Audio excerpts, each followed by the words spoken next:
nevertheless, we can start. So yeah, Yofu, were you here last time?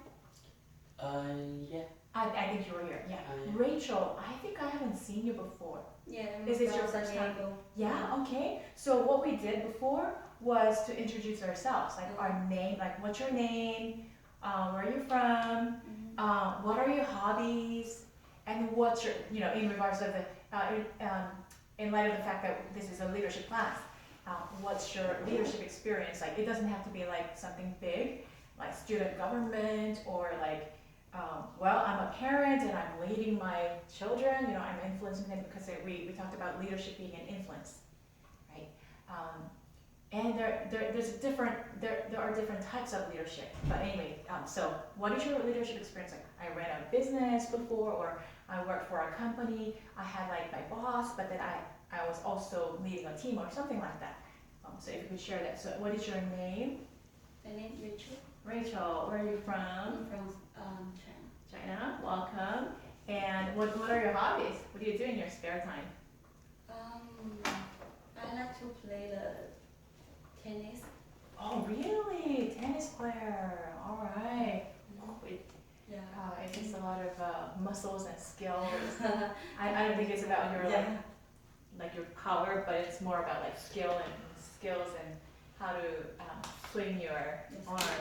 Yeah. And you have to run all the time, right? You have to get the ball. And, that's amazing. So, like, do you have a partner or a YMCA club, or like do you belong to any of the groups? Before in China, right now just sometime too. Oh, right. Okay. All right. Wonderful. So, what do you bring to this class? Because I appreciate each member of this class. I'm an instructor, but I really value that each person brings in their own experience to make this class richer. So, yeah, what kind of experience do you have? Experience about everything. Just maybe you can pick one or two. Yeah.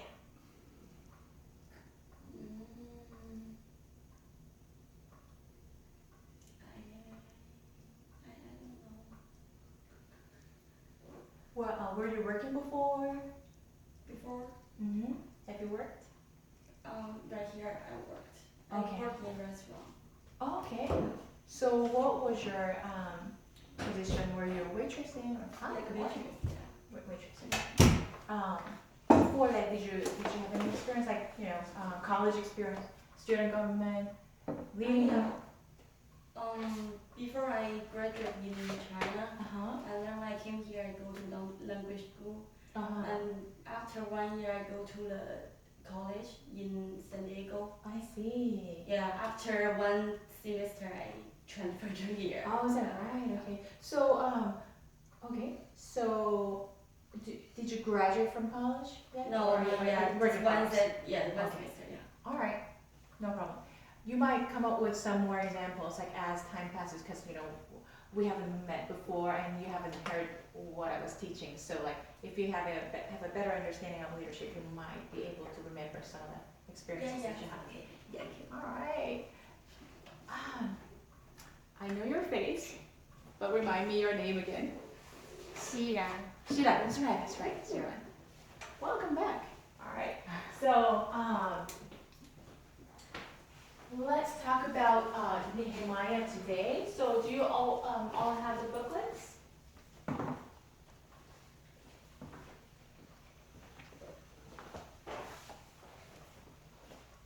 Right. So, just to remind you, and because at least one of you right now is new, so let's go back to chapter 1, and let's at least talk about the definition.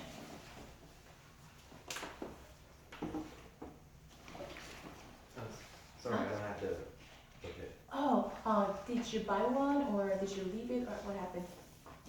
I never get it. Oh, can you go and ask? Oh, go there? Okay. Yes.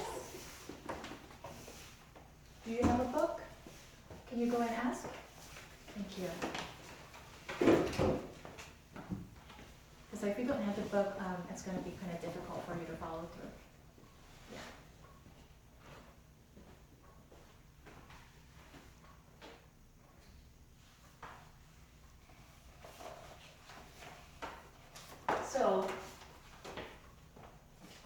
this person, obviously he is not American, he's not Chinese, he's not Korean, he's not British, he's a Hebrew man, so you pronounce his name Nehemiah.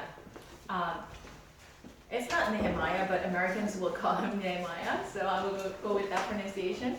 Yeah, Mr. N. He was a lay leader. He was not a pastor. He was not a priest. He was not a religious leader, but he was a government official. And it's really interesting how he encountered certain problems and how he tackled the problems, and we can learn from him. So, like, we're going to talk about him today. All right. So, if you turn to, do they have books? They don't have any, so yeah. Okay. Well, that's fine. Let's try to find ways to do that. Maybe Okay. I can show you. Thanks. Thank you for sharing. Yes. And then maybe I can show you through the screen, which is going to be a little bit harder for you to read, but you know, it's better than nothing.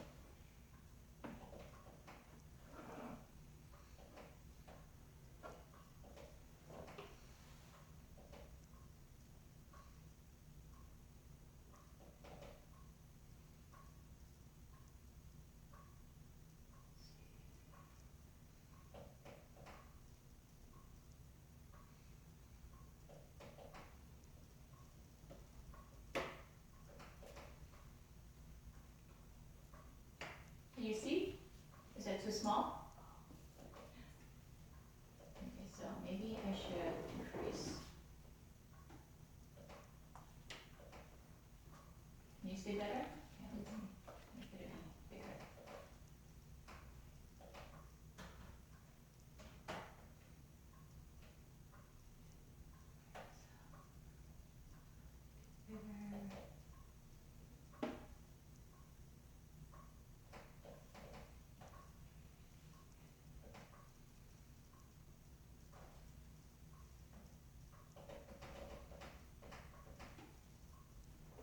Alright, so at least let's take a look at the definition. So Eddie, could you please read the definition of leadership kind of slowly so we can kind of see and digest. If you don't get anything out of this class, please remember at least the definition. That'll help you, right? Okay. First is a capacity to lead. Yeah, that's Merriam-Webster like dictionary Yeah. definition, capacity to lead. Okay. Yeah, and then it's a process of social influence, which maximizes the effort of others towards the achievement of a goal. That's from like a business magazine, right? Forbes.com. So it has a little bit of more description. It says influence, right? And it says a process of influence. It's not just influence one time, but it's a process, right? And then the word maximizes stands out to me. Maximizes not my capacity, but the efforts of other people. Wow. Maximizing the capacity for efforts of other people. Come on in. And it has a sense of direction too. Towards what? Towards what? Achievement of a goal. So you have a goal, like it gives me a sense of direction. Like, okay, you're towards something. You're walking towards something. You're influencing other people, maximizing other people's efforts toward achievement of a goal. That's like Forbes definition. All right. Yeah, and then a more detailed one. It's a dynamic process over an extended period of time, in which a leader utilizing leadership resources and by specific leadership behaviors influences followers toward accomplishment of aims mutually beneficial for leaders and followers. Wow, it's mouthful. Who can remember that, right? But that's Robert J. Robert Clinton's definition from Focus Leadership. So, what words which words stand out to you in that long definition?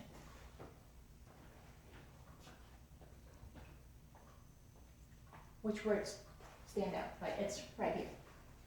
What stands out to you? There are a few words. True.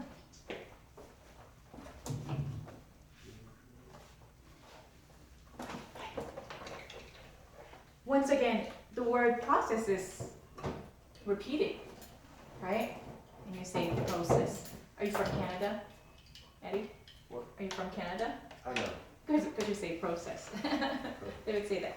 Okay, so a dynamic process. So he's describing a little more in detail with adjectives. It's a process, but it's a dynamic process, okay? Over an extended period of time. Okay, so he's just describing more in detail that it's not just a one-time deal. It's not just an instantaneous thing, but it takes time and it's a process, right? And a leader utilizing leadership resources. So you have to have resources, whatever those resources are, right? It could be financial resources, but it could be the knowledge that you have, right? Access to some kind of network. Come on in. And it could be spiritual resources.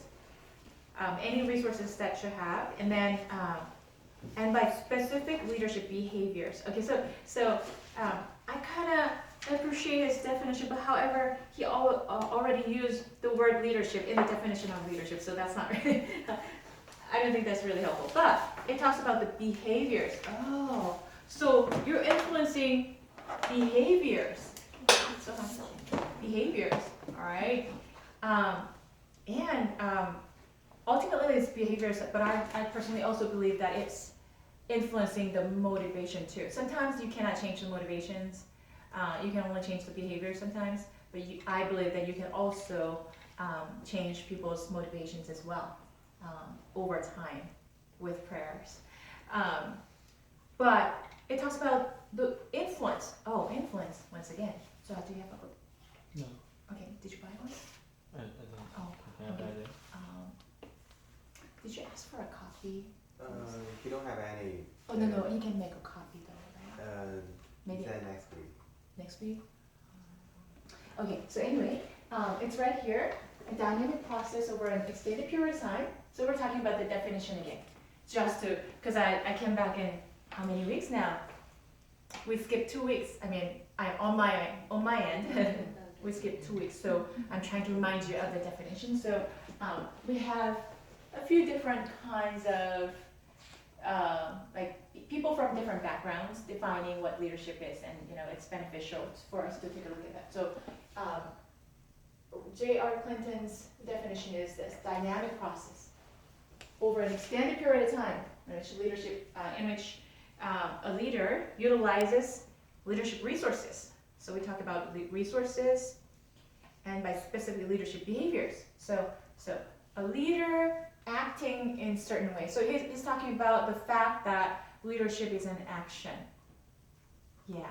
If you're thinking about something, it never came out through your actions, it's not really leadership. I guess leadership is an action, right? And influences followers towards accomplishment of aims. Oh, okay, so in order for you to be a leader, what? Followers. You have to have followers. Is that true?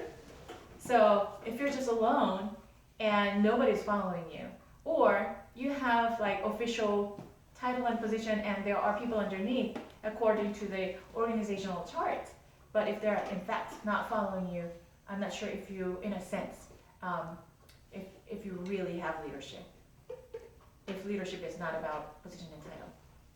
Some people include position and title as positional leadership. But me personally, I personally believe that it's about influence, not a position. So even if a person is in a high position and people somehow has to listen to this person, but if this person doesn't have any influence, I don't think that this person has leadership.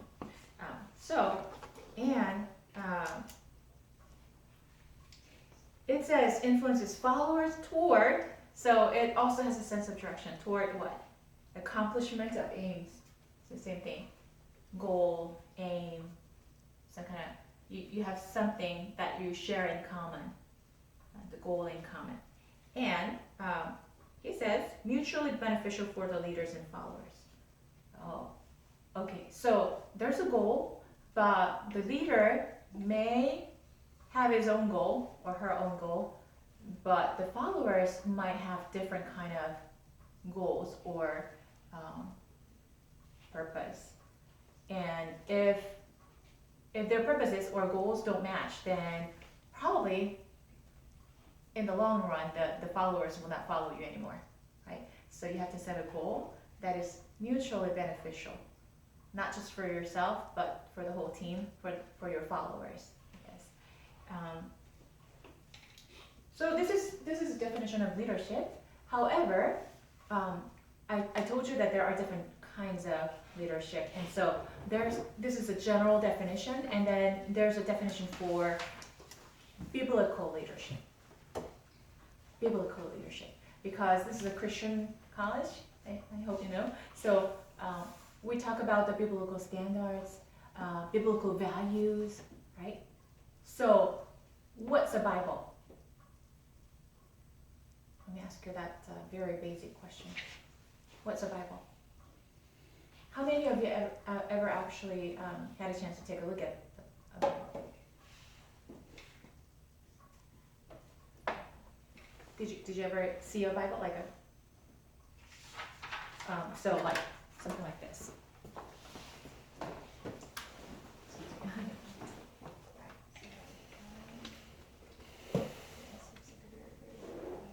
Something like this.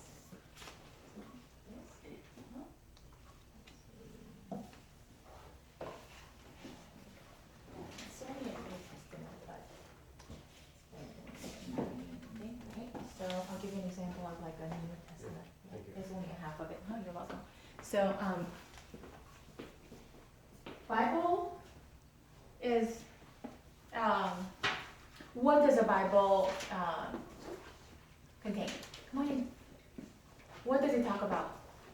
So when you go to a Christian church, you actually get to see people holding a Bible, right? Or electronic Bible maybe. But what does it talk about? Those people who took my classes, took my Old Testament classes, what does it talk about? I know it's Monday morning, but since we're already here, let's give our best. How about that? What does the Bible talk about? God. God, okay. Which God? Jesus. Okay.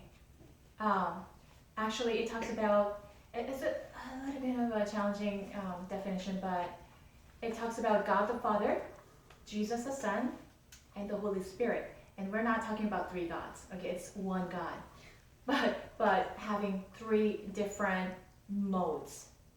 It's kind of, it's very difficult even for me as a pastor to understand what that means, right? But we're talking about one God, but it's triune God, okay? And we're mainly talking about Jesus.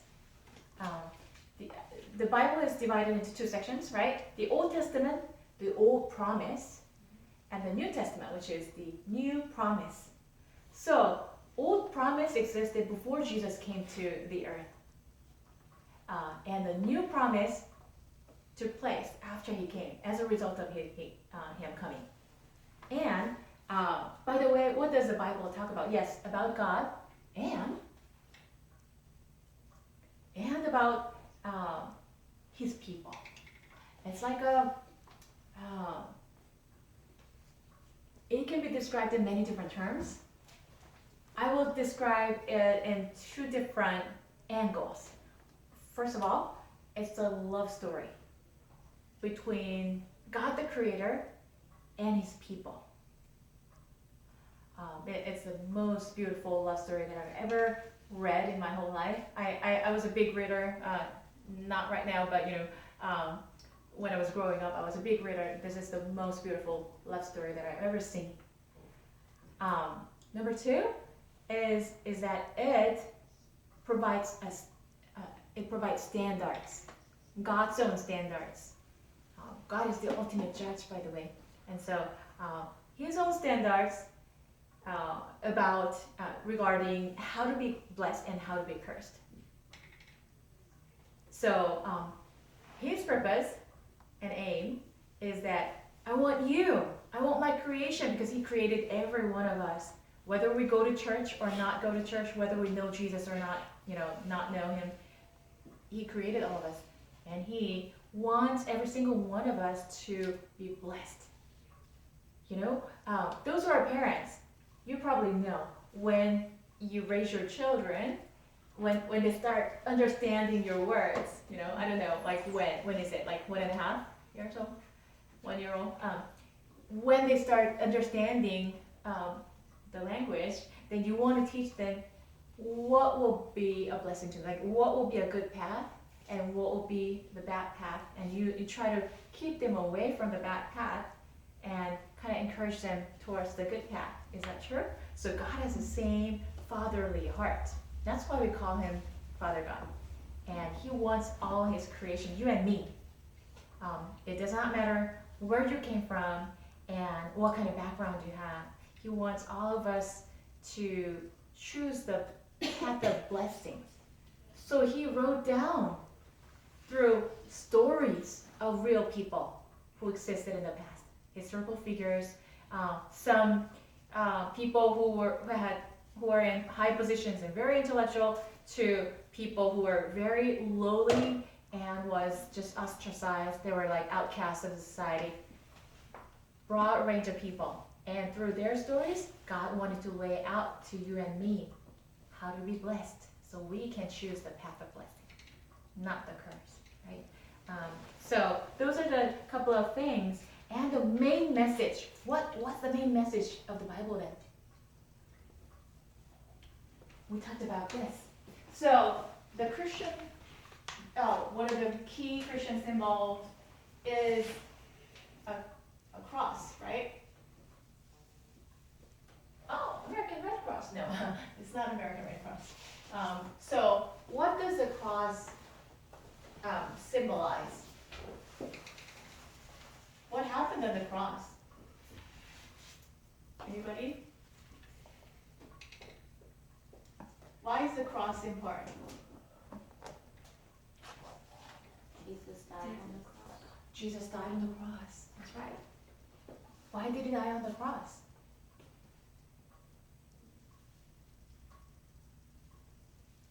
If you remember from like past classes. To pay for our sin. To pay for our sins. To save us from the punishment of a sin, which is the eternal lake of fire. And He wanted to open up the door, the gate of heaven, so that anybody who believes in Him will not perish, but they will be able to enter into heaven and experience the great love of God while we're living on this earth. Right? Thank you. And by the way, this also symbolizes a couple of things. So if you have never committed yourself to the love relationship with God through Jesus Christ, then you're actually outside the relationship. But if you're inside the relationship, this is what's expected of you. A couple of things. To love God with all your heart, mind, and strength. Isn't it strange? Is there any other God who demands love, right? And we're going to talk about that a little more later. But love God with all your heart and all your mind and strength. And by the way, you have to receive His love first in order to be able to love Him back. Yeah, that's how we are created. And another thing is, love your neighbor as yourself. Because in fact, okay, those people who, our parents might understand this a little bit better, especially those people who have more than 2 children, right? So, how do you feel when 2 of your children fight? And they come to you with bad reports about the other person. She did this to me. He did this to me. No, it's his fault. Like, so they're in arguments and they fight with each other and they report to you like, trying to give you bad reports about the other person, like how do you feel? How do you feel? Does it ever happen to your children? Yeah. Yeah. Okay. I grew up in a family of 3 children, so I understand that there are arguments. You know, there are times when my brother and sister give my parents not the exact, not an honest report, but you know, from their own perspectives, and sometimes they can make up stories, and I could do the same, right? So when your children point their fingers at each other and yell and give bad reports, how do you feel? I feel sometimes I feel angry, Angry. and so I put them together and hug, the kids hug together and stay here as one 30 minutes. We hug together. Oh, all right, 30 minutes. All right. It's a good amount of time to think about like what they've done and things like that. Then we calm down. Calm down, okay. Why do you feel angry when they're fighting against each other? Because they're all your children, Yeah. right? So all 3 of them are precious to you, right? Not just one of them. And so when they fight against each other, it's like it's painful to watch them not living in harmony, not loving each other. So it's the same for God. Why did God say, love your neighbor as yourself? Is because He created all of us, and we're actually, to His eyes, we're siblings. And I know that in this room, like you and I have like, there's a vast differences, and we don't even belong to the same ethnic group or country, or we may have come from a different religious background too, but to God's eyes, because He created each one of us, He planned each one of us and created each one of us, whether we realize or not. And when I came to this realization, wow, that was a major, major revelation that changed my life. But because we're siblings, if we don't love each other, it breaks His heart as a parent. Yeah. So that's why He gave us 2 commands, very simple. So the Bible, although it's profound, and I suggest that you read it because it's one of the bestsellers, right? However, like when it boils down to just 2 commands: love God with all your heart, and love your neighbors as yourself. Okay, so that's those are the key messages. All right. So why am I talking about this? It's because it's related to what we're going to talk about today. We actually had this good discussion partially last time, but we'll see if we can catch up today. Well, let's start with this. Okay, everyone, can you turn to Nehemiah 1:1 to 10, please?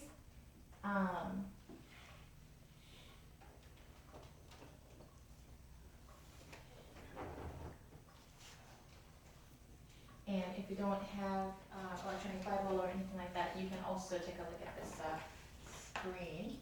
Look at the screen. All right, so Trey,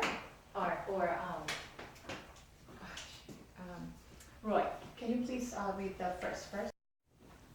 I don't, I'm not trying to like prophetically say it or like, but just an example, just to help you understand this better. So if Beijing ever gets invaded by someone else, some other people, some other country came and took over Beijing, what does it mean? What does it mean? Means someone is taking over the government, taking over the country. They took over the country. Enemy. Right. The enemy took over the country and the people. Is it true? Yeah. Right. So, Persian Empire taking over Jerusalem has the same meaning. So I'm trying to just help you understand. So Jerusalem was the capital city, right? And obviously people coming over, they took over the city, took away people in exile. That means the country was not their own anymore, was destroyed. And basically the wall, and especially the city of Jerusalem has a meaning. It symbolizes symbolizes God's people. It symbolizes God's people. It symbolizes the covenant that was given to the people of God from God. People of God from God. Yeah. So it's basically their own identity. That when Jerusalem falls, it means like I fell, I was destroyed, is the meaning that it has. So back to the fact that Nehemiah, when he heard the report, okay, the walls were destroyed, and those who survived the exile and are back in the province are in great trouble. Okay? So there were some people who were taken into exile, but then they survived, and then they went back actually. And the gates have been burned with fire, the walls broken down. When I heard these things, I sat down and wept. Wow. So think about this. Like he's far away from Jerusalem. He's in Persia, and he's a second generation. Have you ever seen a second generation Chinese Americans, Japanese Americans, Vietnamese American, Korean American? When something happens in your own home country, how much do they care? Do they weep? Do they like tear their clothes apart, and do they start crying? Have you ever seen that? Not much, right? Sure distance, just a distance away from the home country, and the fact that they're born here, they tend to have a different kind of sense of belonging, don't they? Right? So if something happens in your home country, they're not going to really cry. But this guy, Nehemiah, he sat down and wept. And he says, for some days I mourned and fasted and prayed before the God of heaven. Wow. Mourned and fasted. So mourning means like he's in sorrow and he's crying. Now, fasting, what is fasting? Welcome. What is fasting? What's your name? Bibi, that's right. What's fasting? Fasting is like no food. No food. Yeah. No food. Sometimes it could mean no water too. But at least he was not eating, right? What does it symbolize? Like what? Why was he not eating?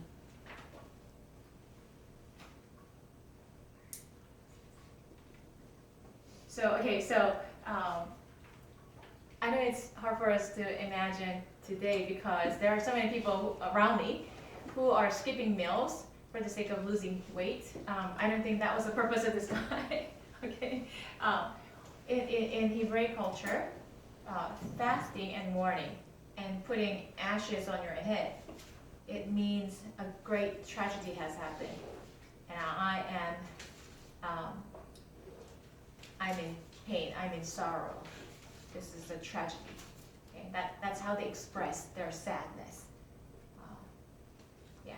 So he fasted. Okay, and fasting, especially, it's connected to repenting of your sins.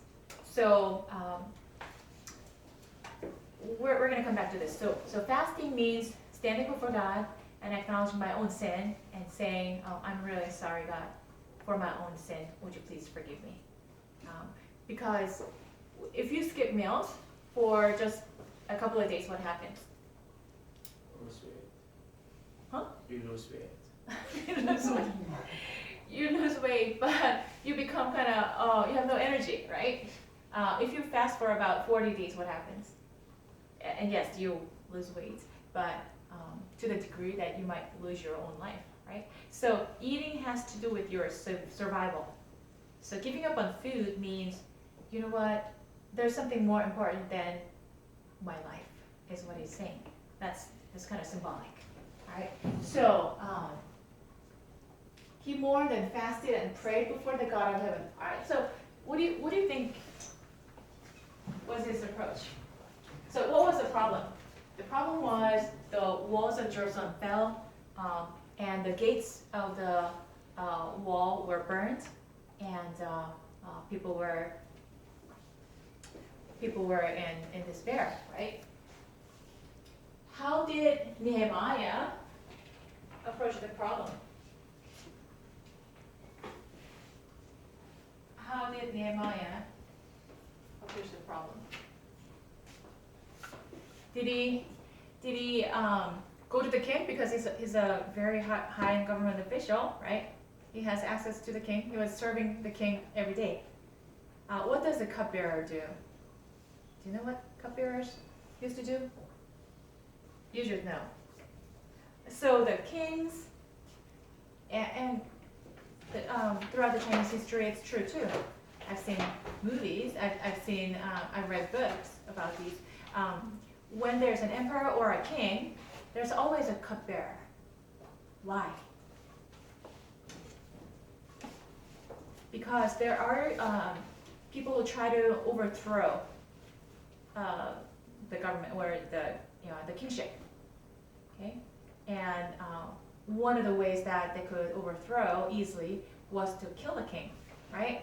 And one of the most effective ways to kill the king is to put poison in the food or the cup. So then the cupbearer always has to be next to the king, okay?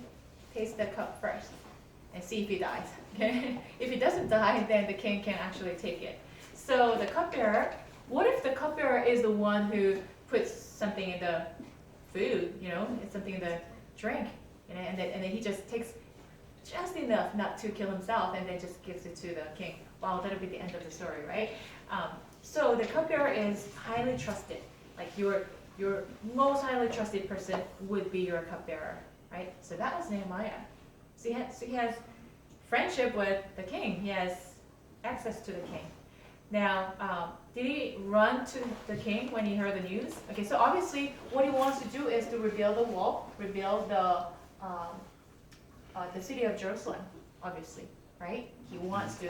That's why he cried, right? Because his heart was torn. But what did he do as the first response? He prayed. Do you think it's kind of strange? Yeah? Okay. So he prayed and then fasted on top of it. This is not the time for fasting. You got to eat a lot of meat, work out. You're going to rebuild the temple, and you're going to rebuild the walls. You got to have some energy, right? So fasting. This is not a good time for fasting, but he did that. How did he pray though?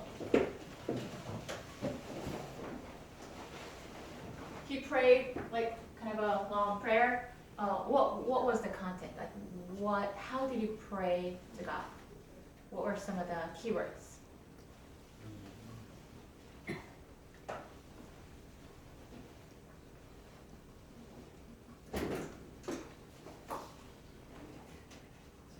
Approach with prayer and fasting.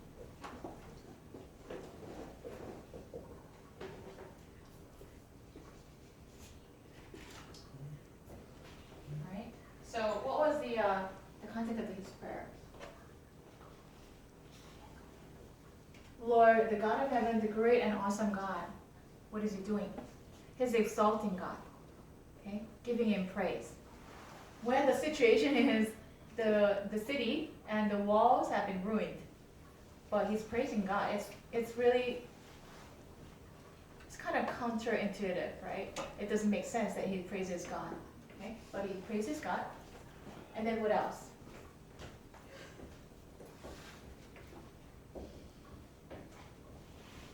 This is the Greek letter for this symbolizes God. But praises God, and then what else?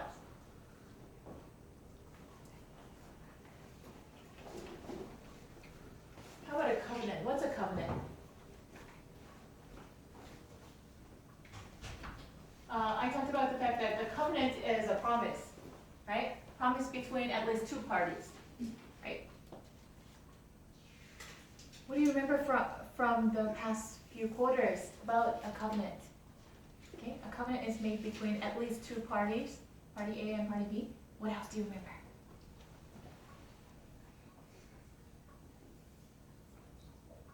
It's more serious than promise, or contract. Okay, so people break promises all the time. Contracts are broken many times. But a covenant, you better not break it, because when you break it, what happens? You can die. Oftentimes in the ancient East, it was commonly practiced that you bring an animal and you sacrifice the animals. Okay? You cut the animals and let the animals share the blood. And I know that some of you have trouble understanding this, because we talk about animal rights, and certainly they're part of God's creation that we should cherish. But in the ancient East, it was commonly understood, like when you bring out an animal and you cut him in half, and the blood is shed, and two parties enter into a promise, it's a blood covenant. It's a very serious business.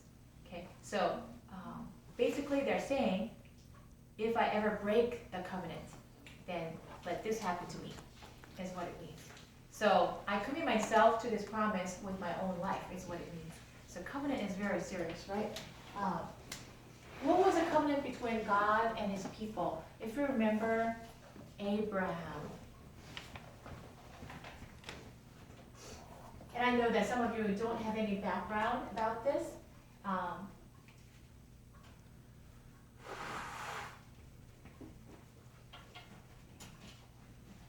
The covenant was this.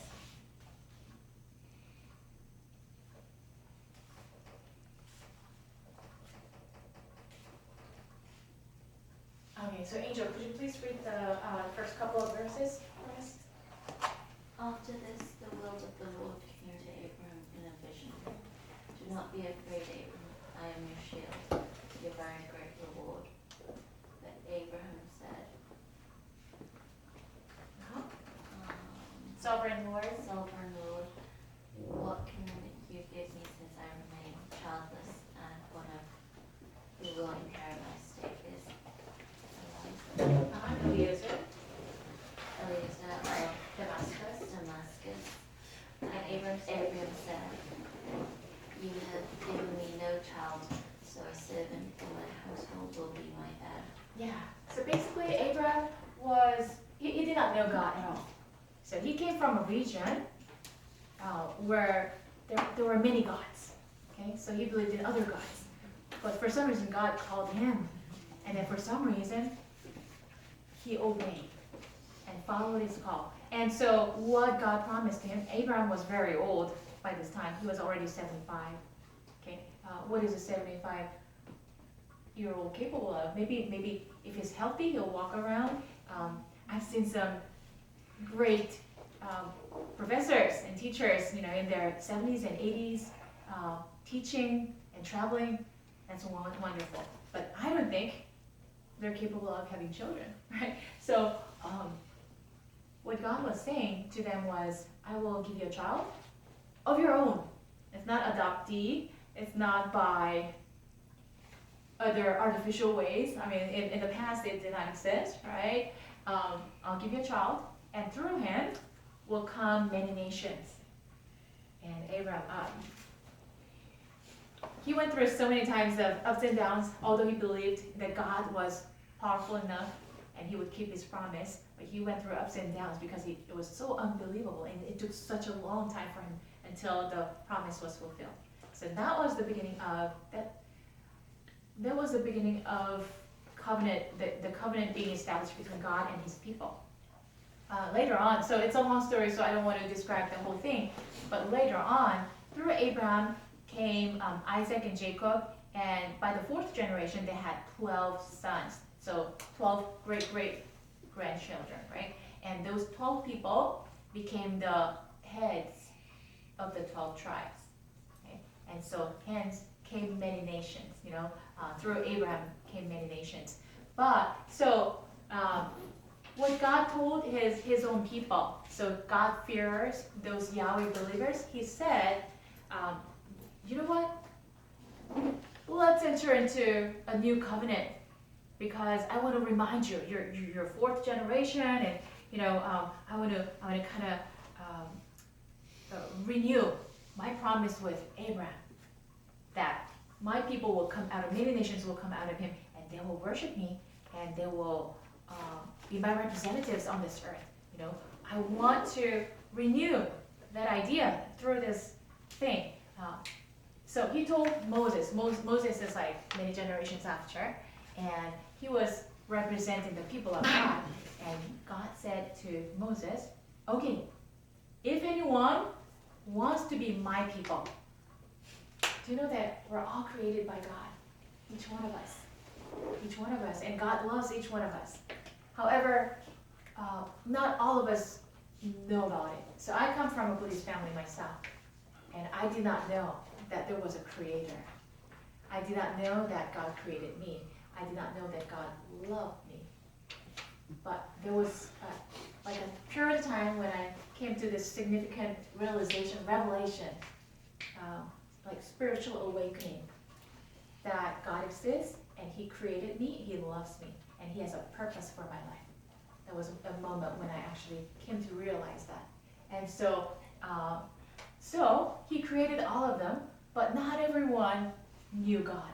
Not everyone knew that He was the creator. Not everyone knew that God loved them. So through Moses, a significant spiritual leader who had this understanding, God told His people through him, okay, saying, "Hey Moses, go tell my people that they're actually my people. They don't even know, but go tell them that they're my people, that I created them. All right, wake them up spiritually. And why don't you tell them, if they want to be my people, and they are my people, by the way, so everyone should listen, but if they really want to be my people, let's enter into this covenant by, not by animal sacrifice, but by circumcising male members of your community." Okay? So, so God says, any male who is born, even your servants, okay? So any male is born, then within the 8 days of birth, you have to circumcise him. And if anyone is not circumcised, I will not consider that person as my people. So that had the same symbolism and meaning as animal sacrifice. So I'm entering into a covenant with my people, that I will be your God, and you will be my people. I will love you and protect you, and you need to love me back through your actions, and you need to love each other. So what this is? Love God and love your neighbors. This is what you're gonna do if you're my people. So those are the conditions. So what happens if you don't love God? If you don't love your neighbors, you're not remaining in my covenant anymore. You're breaking the covenant. On the other hand, if I don't protect you, if I don't come through when you need me, when I don't provide for you, when I don't love you as your God, I'm not your God anymore. But that never happens, because God is ultimately love, and He is completely faithful. And He never falls out of love. God's people, historically, they had ups and downs. They fell out of love before. They violated the covenants before. In fact, that's why the land of Israel was taken over by Persian Empire in the first place. So why did this happen? Why were they conquered by another nation? Oh, because the people of God violated the covenant. And God had told them that if you violate the covenant, death is coming to your land. First of all, other countries will come and take over your land. That was the first sign that you violated, and therefore you're suffering the punishment. So that's what happened to the people of God, right?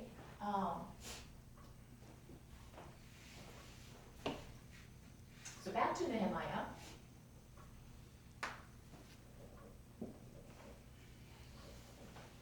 Verse 6.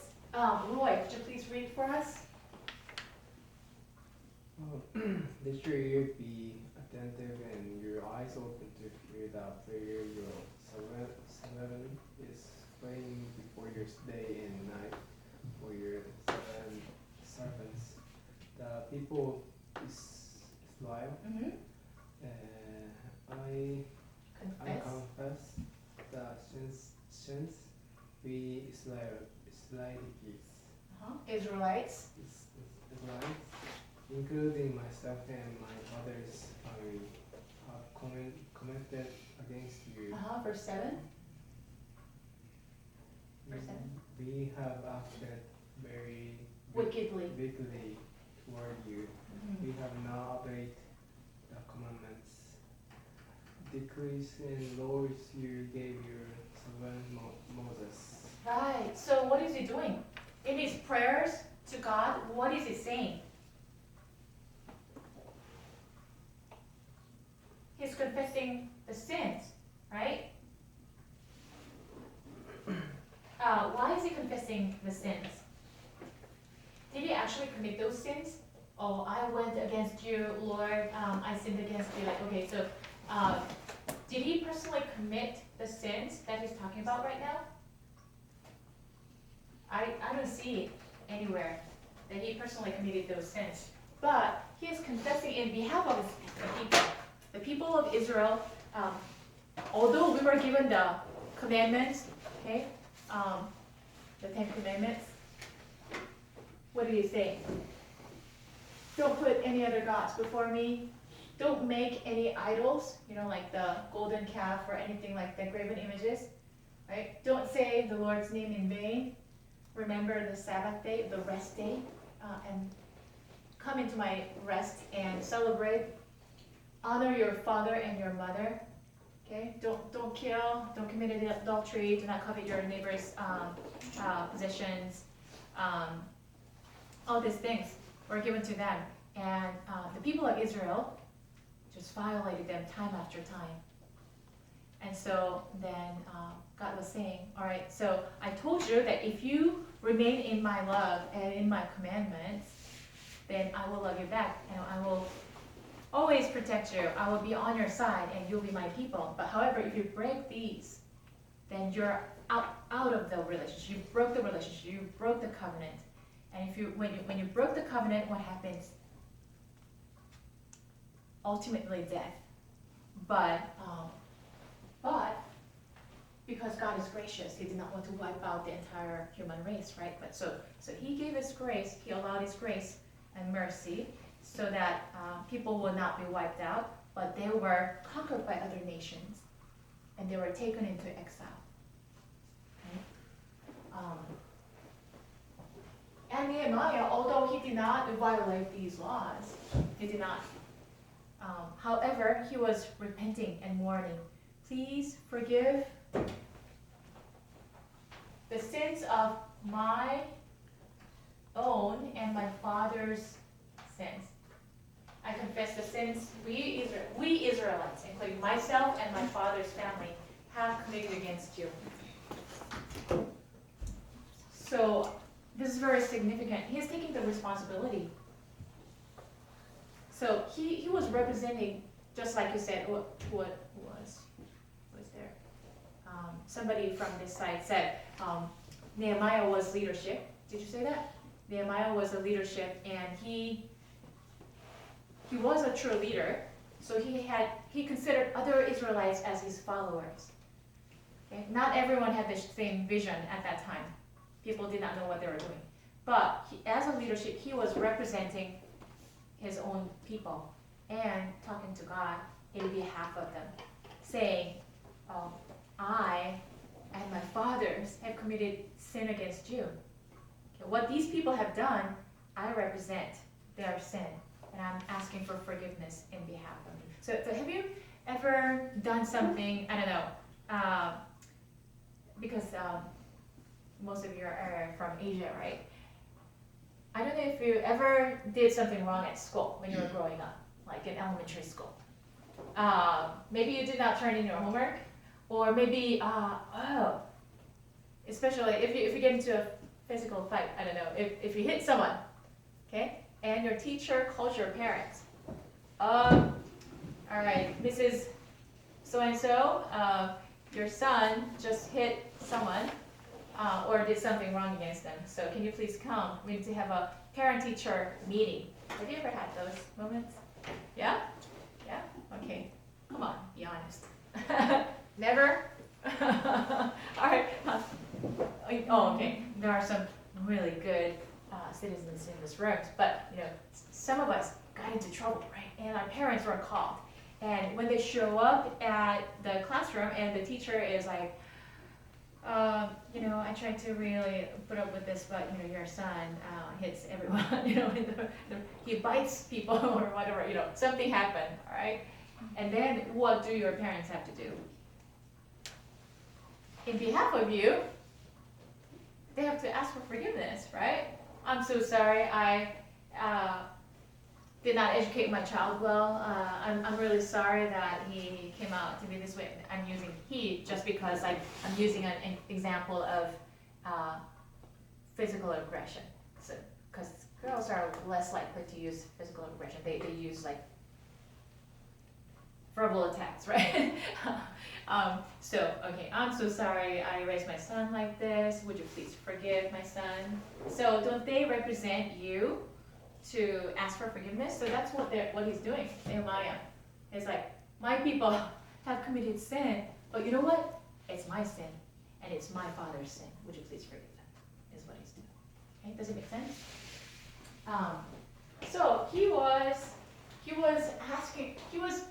praising God first. Okay, great and mighty God, faithful God, and then he was saying, do you remember your covenant, your promise with these people? Don't forget your covenant. Because although we violated, I know that you are a faithful God and merciful God, you will forgive us. And then he goes, by the way, because you're a merciful God, I repent and ask for forgiveness.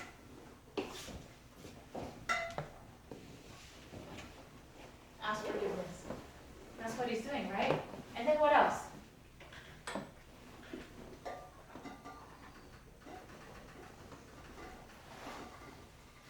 Alright, so, let's see. What's your name? Nari, that's right. Okay. Could you please read verse 8 for us?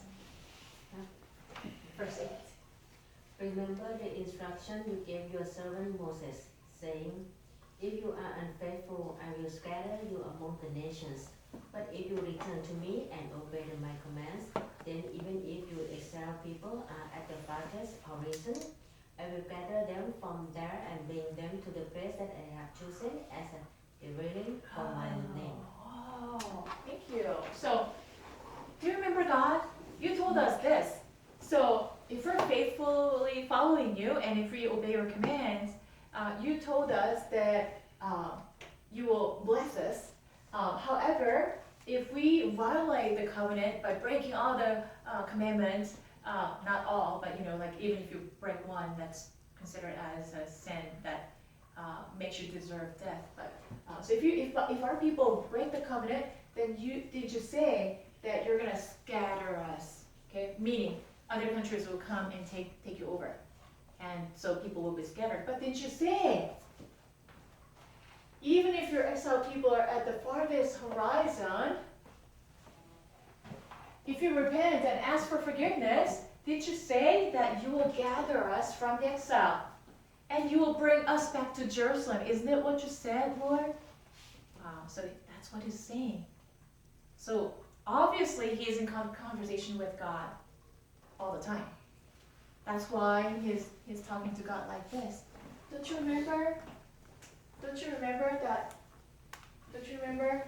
If we break it, then you're going to scatter us. But if we return to you, if we repent and ask for forgiveness, did you say that you will gather us? Okay? And then what else?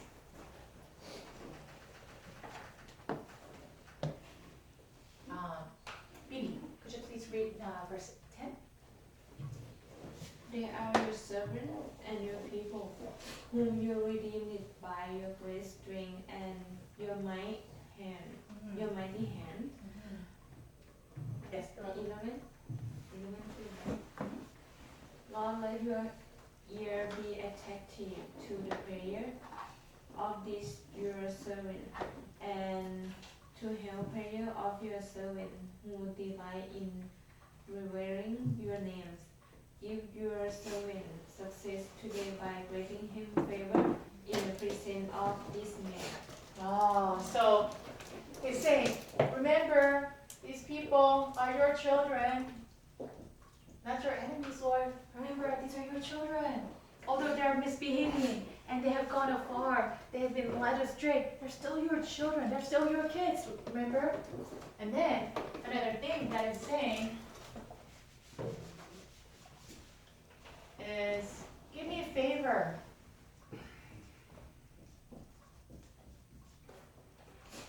What do you mean by this? Give your servant, so servant is referring to himself. Okay, give me success today by granting me favor in the presence of this man. Who is this man?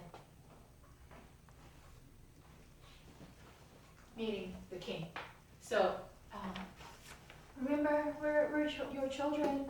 Alright, although you chastise us, you give us your punishment, but please remember that we're your children, and you said that if we repent, you're going to gather us and bring us back to Jerusalem. Now, please give me, now this is like asking, okay, now, please give me success before this man was a king, Persian king. Do you know, Persia was had vast territory, and it was a very, very powerful kingdom. Yeah? And so, the king obviously has a lot of power.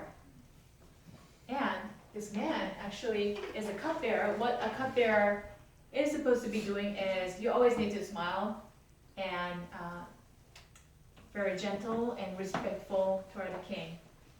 If you are frowning and if you look sad and down, like, you can get killed. But this man, he was really sad.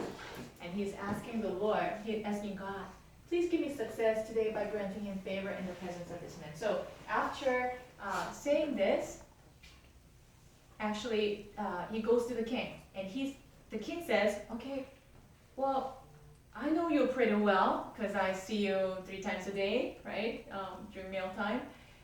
You look kind of sad. What's going on? The king asked. And you're not supposed to look sad, so that's a huge risk he's taking. But because he prayed this prayer, because he knows that God is powerful, and actually God can move the king's heart. He trusted that, and he prayed that prayer, and he boldly came to the king, and he said, he's looking sad.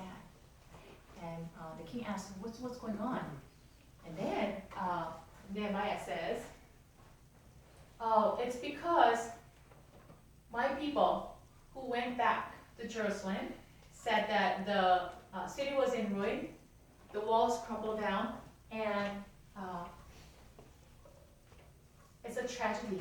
That's why I look so sad. So the king's name was Artaxerxes. He's a historical king, very, very powerful. He sent out many expeditions and invaded so many countries.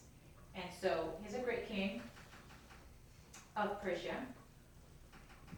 Why does your face look so sad when you're not ill? You're not even sick. Why are you looking sad? Okay?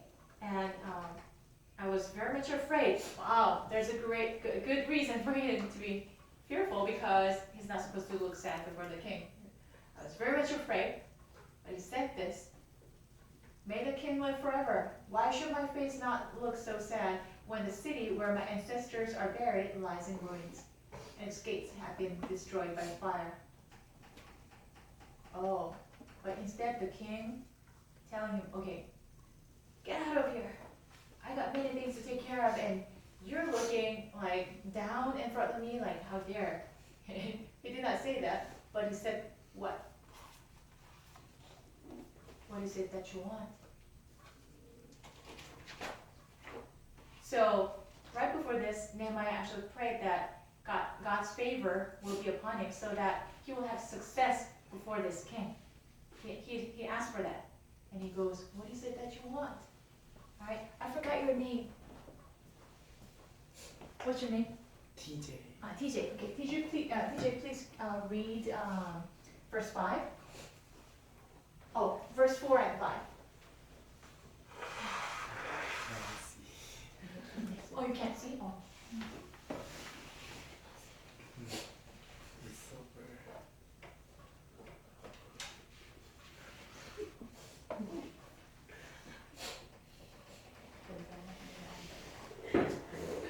Can you read it? Yeah, better. So the king said to me, "What is do you want?"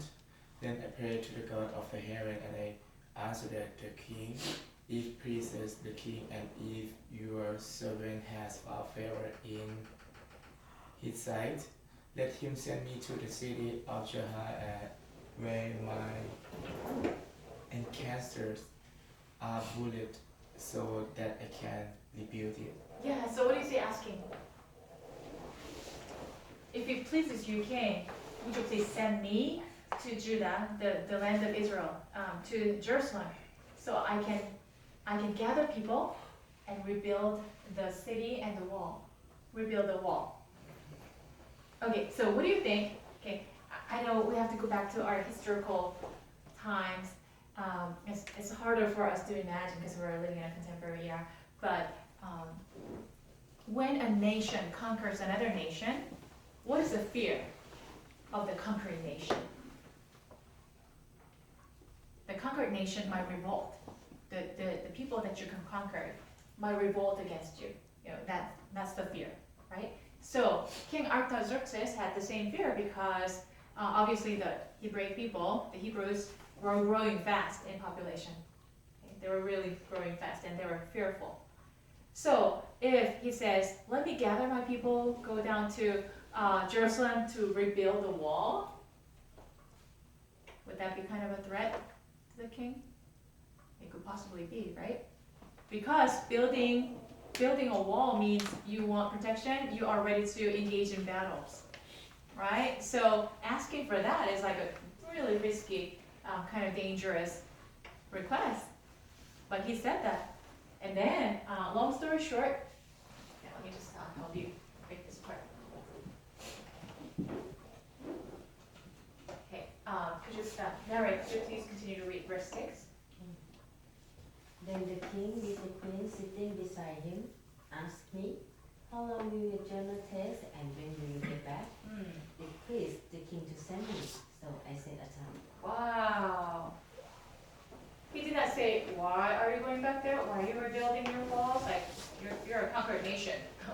Are you planning to revolt against me? No, he did not say that. He said, how long will it take? Okay, when are you going to come back? So it's basically granting his wish. Right? Isn't it amazing? I also said to him, verse 7, please. I also said to him, "If it please the king, may I have letters to the governor of Euphrates. Euphrates, so that they will provide me safe conduct until I arrive in Judea. And may I have a letter to Asa, keeper of the royal park, so he will give me timber to make beams for the gates of the citadel by the temple, and for the city wall, and for the residence I will occupy. And because of the gracious hand of my God was on me, the king granted my request." Yeah. So how did Nehemiah approach the problem? And why? So first of all, he approached the problem not just by getting up and just preparing the resources and gathering people. No, he prayed first, right? And then number 2 is that after praying the specific prayers, he actually went to the king and won his favor. So he was not doing this alone, but he actually went to the most powerful person who had the power to make decisions and asked for his permission.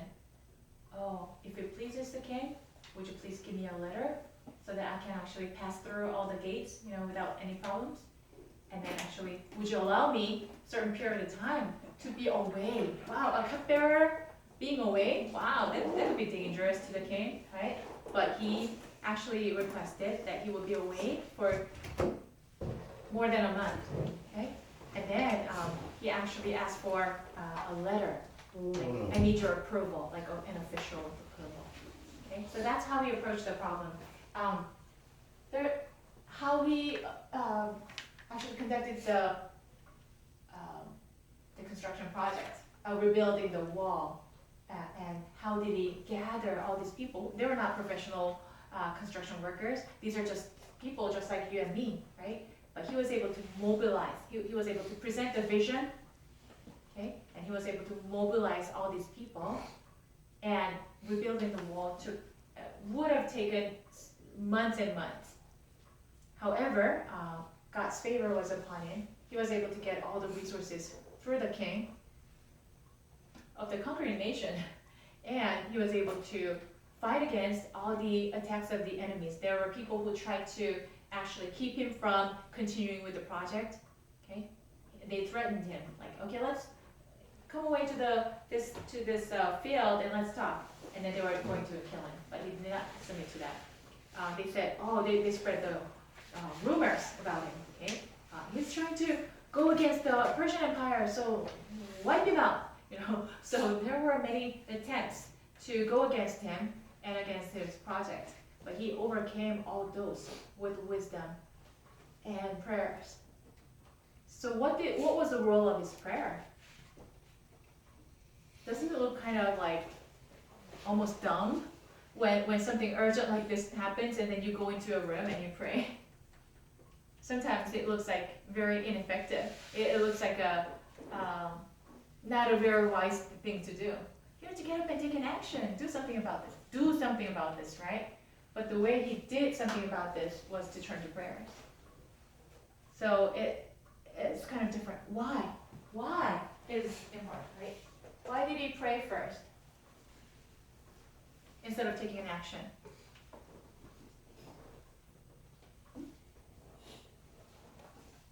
Because he knew that the God of heaven is more powerful than human beings, more powerful than the Persian king standing right in front of him. He could kill him, he could let him live, right? He can block his project. He can say, no, what are you doing? You want to go away? No, I'm not going to grant you. He has all the power, and he seems to have all the power to control the situation. However, Nehemiah knew that God of heaven is bigger, and God could actually change the king's heart, move the king's heart to give him favor. And he knew that although God utilizes people, God can make this king and other people provide all the resources that he needs in order to conduct the project. So first, he turned to God. And then after that, he turned to people. So that's how we approach the problem. I know that's kind of hard for you to digest, but what are some of the leadership principles that we can learn?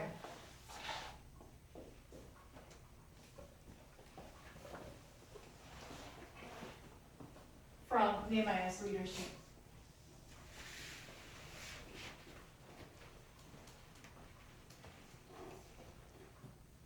What I just described. Okay, so there's a building project, right? And by the way, he was part of the exile. Like he was a second generation, right? It was probably like trilingual or something like that. Okay. At the beginning, he did not have resources. He did not have the logs or rocks or any equipment, to work on the walls. Okay. But he was able to obtain them through the king. Right? So if you read the book of Nehemiah, which we're going to continue next time too, because I want you to kind of really get the essence of it, because there's so much to learn from him. He's a very meticulous person. He knows how to plan. He knows how to mobilize people. He has great leadership. But the first thing that he did was to realize that there's someone who is greater than human beings. Someone who he should fear more and revere more than human beings. That was the number one realization. And that's a great realization. He's a leadership. He has a lot of influence over his people. To discern who has the most power. Wow, that was a good way to discern. Like he knew how to discern the situation, like what needs to be done first, right? How else did he approach the problem? First, through prayers. Number two, what? He took the risk. He went to the king. and he was looking sad. If I were him, I don't know, like I might have put up a smile or something, you know, because do you remember? He was afraid. He was afraid, but he overcame, and he was looking sad deliberately, intentionally, so that the king would catch him. It's very wise. And when the king asked, okay, what's going on? Why are you so sad? You're not even ill. What did he do? He briefly prayed again. He said to God, "Oh God, please give me favor before this man." And although he doesn't say, because he was afraid, I'm sure he prayed this prayer too. God, I'm afraid. I'm so fearful that I might lose my own life. Would you protect me? I think he prayed that prayer. Take away my fear. I trust you. I'm sure he said that. And then he said to the king, how am I supposed to not look sad when my people are sitting in ruin? The walls have crumbled. So he's taking a big risk, giving the king an opportunity to yay or nay. Okay, so either yes, okay, I will support you, go away, and you can do your project, or no way. Are you trying to revolt against me? So he's facing life and death kind of situation, but he's taking a risk. So leadership takes risks. If you want to be a good leadership, you need to take risks. Sometimes it's a big risk. But if you think that the vision, your goal is worthwhile, if it's important enough, then you would take that risk. Imagine Nehemiah is afraid, like, oh, I can lose my life. You know, come on, I'm only a second generation. Like, I've never been to Jerusalem before. Like, I'm here in Susa, Persia. Like, I wouldn't save my life. If he said that, if he did not take the risk, this project would never have happened, right? Yeah, so leadership takes risks. What else can you learn?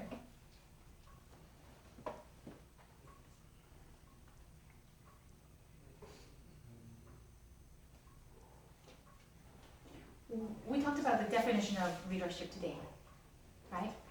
Mutually beneficial goal, how about that? So this goal that he had to rebuild the walls, that was not for his own selfish gain. Whether the walls existed or not existed, it did not affect him personally, right? He was a high government official in the Persian Empire. He was away, like miles and miles away from Jerusalem. It did not affect him personally. But why did he want to tackle this project?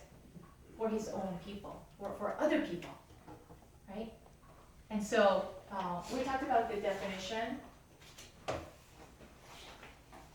Gerald Clinton's definition is this, of leadership: a dynamic process over an extended period of time in which a leader, utilizing leadership resources and by specific leadership behaviors, influence followers toward accomplishment of aims mutually beneficial for the leaders and followers.